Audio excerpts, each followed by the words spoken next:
Next sponsor is Agnostiq. So we have our speaker, Santosh Radha. So after that, we will have a talk from iQuISE, and after that, we're going to take again a few minute break. And then we have the last two talks. Ooh, I thought there was a break after this.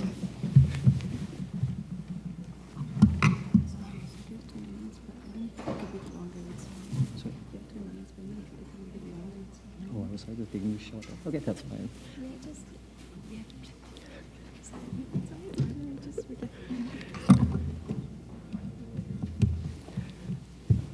Cool. Wow. Okay. So, allow access.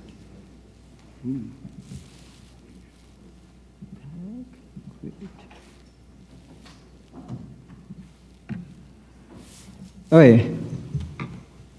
I had a pretty big plan of talking about Covalent and other things, but looking at the amount of graduate students here and undergrads over here, I thought of introducing kind of like a few of the algorithms that we were working on and a few of the new algorithms we are going to work on as well.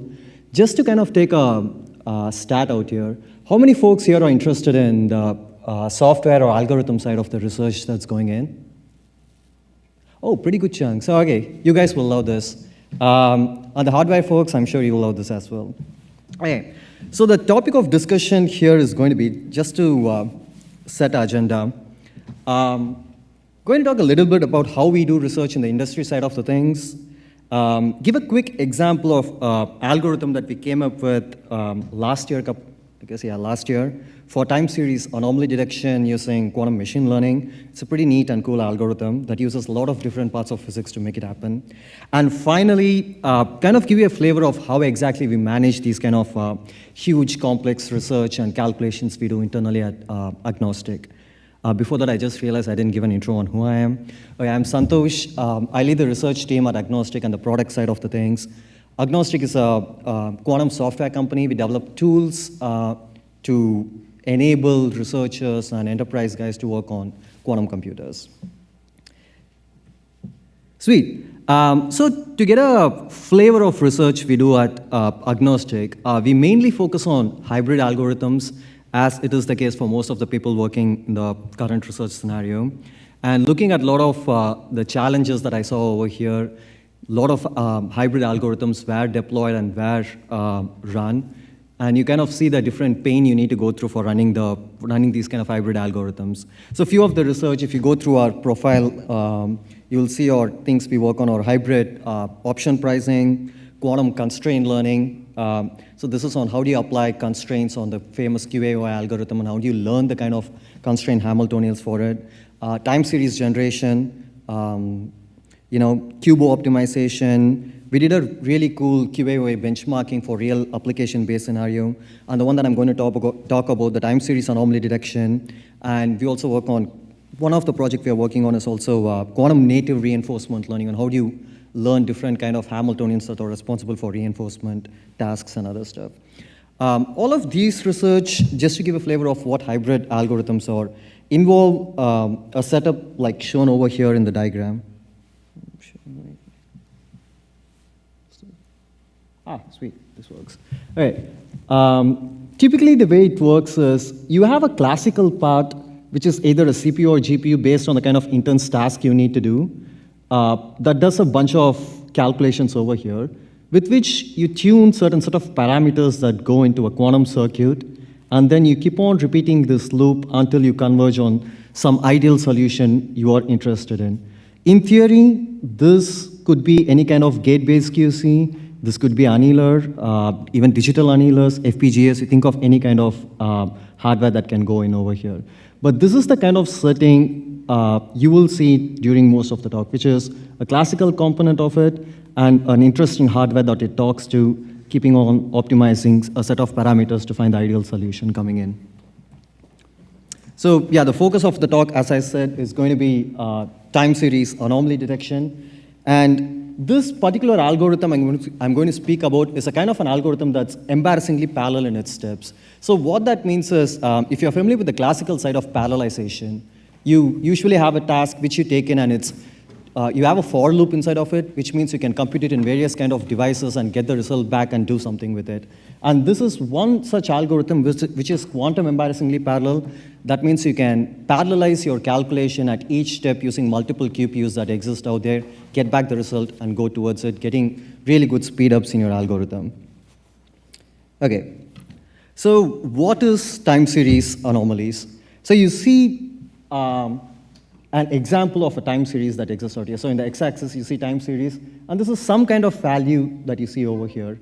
And this is a very naive notion of an anomaly. You see, pretty much it is bound between, let's say, some kind of 0.1 or 0.1, and then suddenly there are rapid spikes that happen over here. The ideal goal for you is to kind of predict when this kind of rapid changes are going to happen. And this is really important in various kind of scenarios. So for instance, if you're let's say watching a HBO Game of Thrones night, Netflix or HBO needs to be prepared for the kind of traffic it's going to expect in all its cloud and all its network traffic that it's going to get in. In financial returns, you need to kind of care about how big a profit you're going to make, whether the stock price is going to increase or decrease. Earthquake warnings, polygraph, which is a pretty interesting application. Of course, astrophysics to see rare events that's happening in the network and kind of predict, hey, is this going to be a particle that I'm interested in, or is it going to be some random noise that I don't care about? And in fact, there are a lot more interesting use cases for time series detection. So just to kind of reiterate, our goal is going to be, given these kind of normal-looking time series, can we predict which part of it is going to be anomalous, or even better, can we kind of predict when the anomaly is going to happen? That's the goal of this algorithm that's going to be. Excuse me. So the problem setting we have is given over here, which is what we are given access to is normal-looking data. This is a semi-supervised learning method that we are going to look at. So what that means is you have no clue what an anomalous data is going to look like. You are going to just given a normal-looking time series data. And your goal is to see if I can figure out with this normal-looking time series data, can I find an anomalous one if given some kind of new data coming in. This is the setting of semi-supervised learning. So if we don't have any kind of abnormal data versus normal data, all we are given is normal data. Can I figure out the incoming data if it's going to be normal or abnormal? So the question is, why even use quantum for this one, or what's kind of like the pseudo advantage of using quantum? So this is based off another paper we wrote over here, which is used for time series generation. So here is actually, before going into what it does, here's actually a pretty picture for you all to look at. So this algorithm that we proposed over here generates new time series of a time series that it kind of learns in. And this result that you see here in the blue curve is an actual QPU time series we generated from the IonQ device. This was also a year and a half ago. So the time series that we are trying to learn is a pretty complicated SDE, stochastic equation. It's actually based off a financial time series. And we try to learn certain properties and correlation of this time series and use a quantum computer to generate new time series that looks like the same. And we learned a lot of new things while working on this paper. So the goal for us over here is actually given over here. The idea is that you are given a normal-looking time series over here. And the goal, what we are going to do is think about this time series as being generated by some process that you have no clue how it's going to be or what that process is. All the process is doing is that it's going to emit new time points at each and every step. And you're going to look at the time series and say that, hey, this process at time T1 emits this step. At T2, it's going to emit this step. At T3, it's going to emit this step. So the idea behind this paper that we just saw over here is to try and learn this process and elevate it to a quantum process. So the goal is to learn some kind of a quantum Hamiltonian, which the measurement of which at each time step, you are able to reproduce the time series that you're looking at.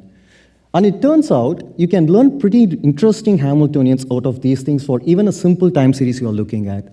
And what we were able to show is that this simple time series actually corresponds to a pretty complicated Hamiltonian called non-Markovian Hamiltonian, which cannot be simulated classically easily. So the kind of advantage you get using quantum computer for generating new time series is that you can learn pockets of time series in the time series space which are really hard to learn the correlations of and belong to a special class of quantum processes called non-Markovian quantum processes. So since you guys, everyone is pretty much asleep at this point, I'm going to skip all the math over here. I know, guys, I know.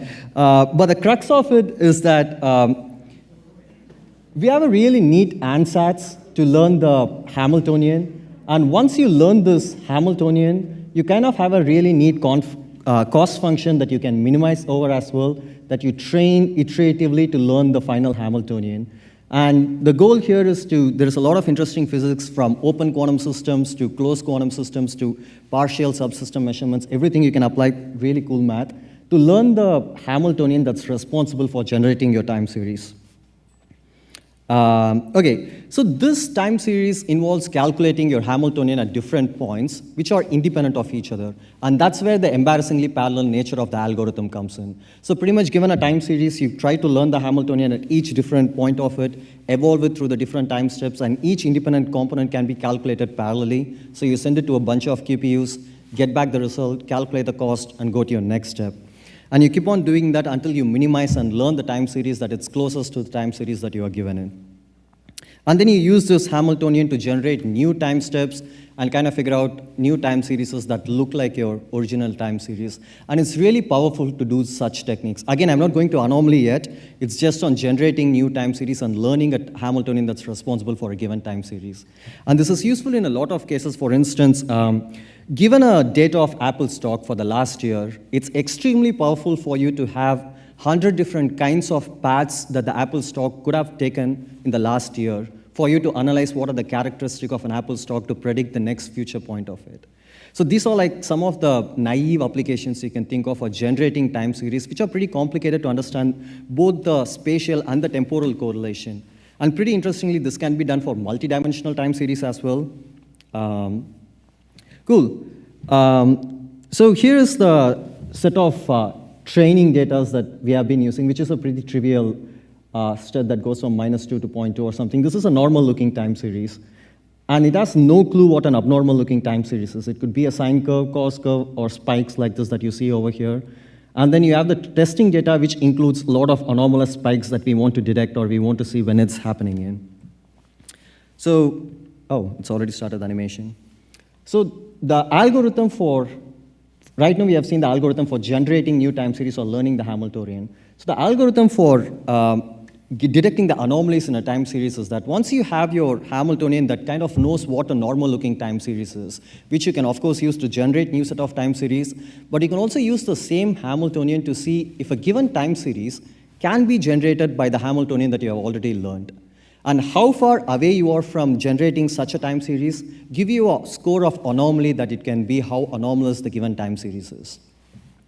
So here's an animation, real-time animation of us doing, this is actually, if I remember right, run on actual IBM Q as well, detecting how anomalous a given time series is. So each time a new point comes in, we calculate whether this point could belong to a Hamiltonian that's been learned, whether it's normal or abnormal. And based on that, it gives you an anomaly score of how far away from normalcy this particular time point is. And one interesting point, I mean, there are a lot of interesting things you can decipher from this, but one very interesting point you can see is that before even the fact that you start seeing anomaly, you will see spikes coming in to the anomaly score, which kind of indicates already that, hey, now there is going to be an anomaly, watch out for the anomaly. And each and every time, the strength of this score is going to depend on how big your anomaly is going to kick in. So this kind of gives you a predictive power to know whether the anomaly is going to happen or not. And again, the very important fact is that you have no idea what an anomaly could be. You are just learning from normal-looking time series that exist out there. So this is, again, a summary cell of what we are calling as quantum variational rewidening. This algorithm's name, it's up in archive, but sadly, I think I have the archive link at the end of it.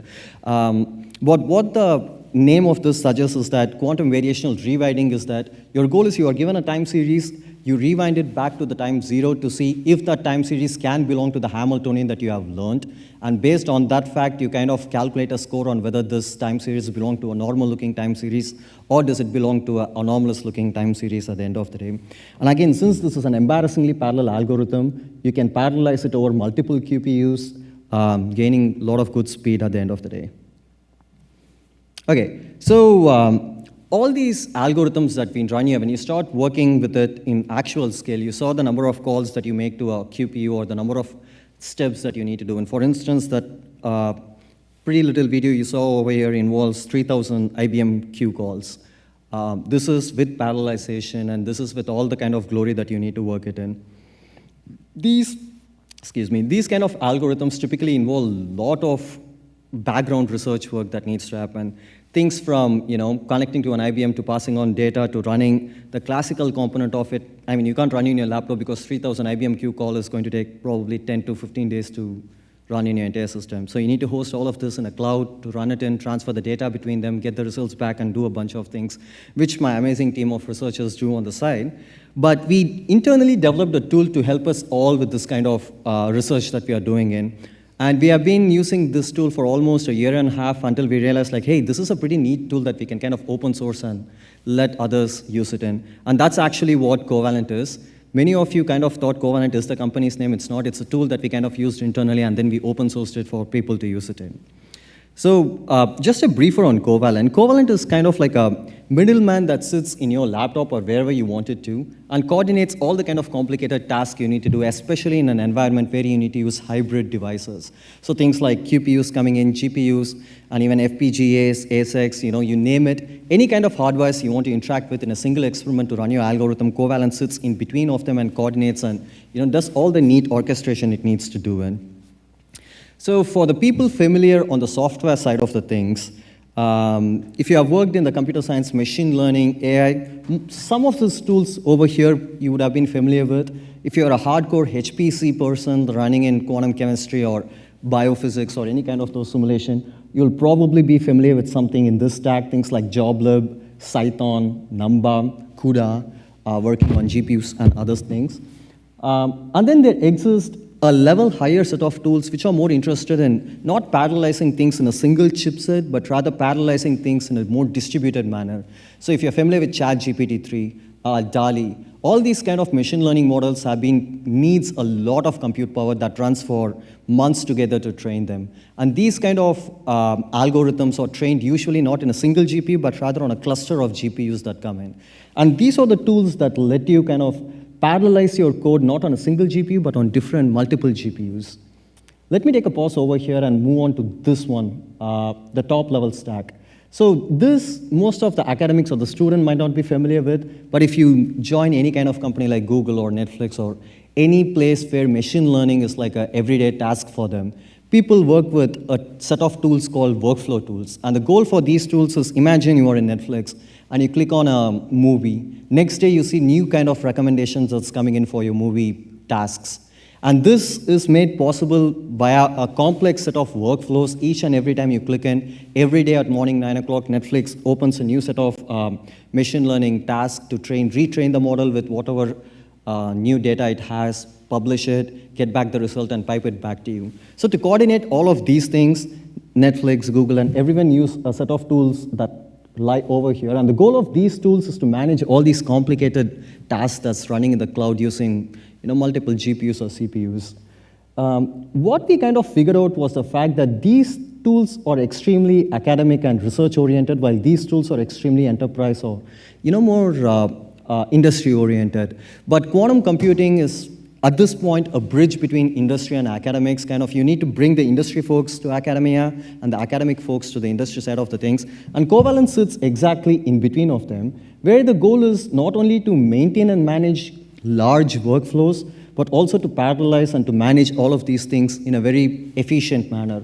And that's where Covalent sits in between these kind of tools that exist out there.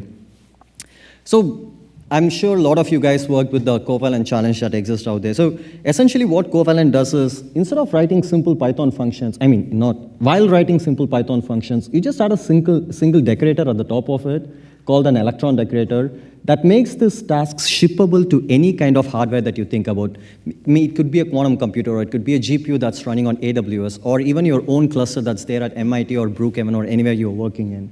And once you kind of have these electrons, you construct your experiment, which is done again by a single set of lattice decorator on top of it. And once this is done, Covalent gives you immense power to manage and monitor all your experiments running in. So you get things like, you visually see how your experiment is connected. And these kind of experiments typically run for a couple of months or days or even years kind of setup. So you need to have visually monitoring how far you are away in your experiment. Is there any error in an experiment? Do you need to restart your experiment from the point where you started and checkpointing, and a bunch of set of things that you get in a beautifully interacting UI that comes out of it. So at the end, to get an idea of how we internally use the tool, the QVR paper, the quantum variational rewinding that actually detects anomaly, is given over here. And you can go to the GitHub repo that's public right now that contains the exact algorithm and all the results you see in the paper. Of course, not accessing actual hardware because it's pricey, but just with simulators. In this repo that uses Covalent to parallelize a bunch of things, right from gathering data to managing this entire calculation on the cloud to actually running that algorithm in your own laptop. So please do check out Covalent. It's open source. You can just pip install it, work on it. You can contribute to it, update your resume, adding it to it. We give neat PR contribution logos to add it in as well. And that's it. Oh, of course. Yeah, please start the repo, guys. Thank you. Thank you.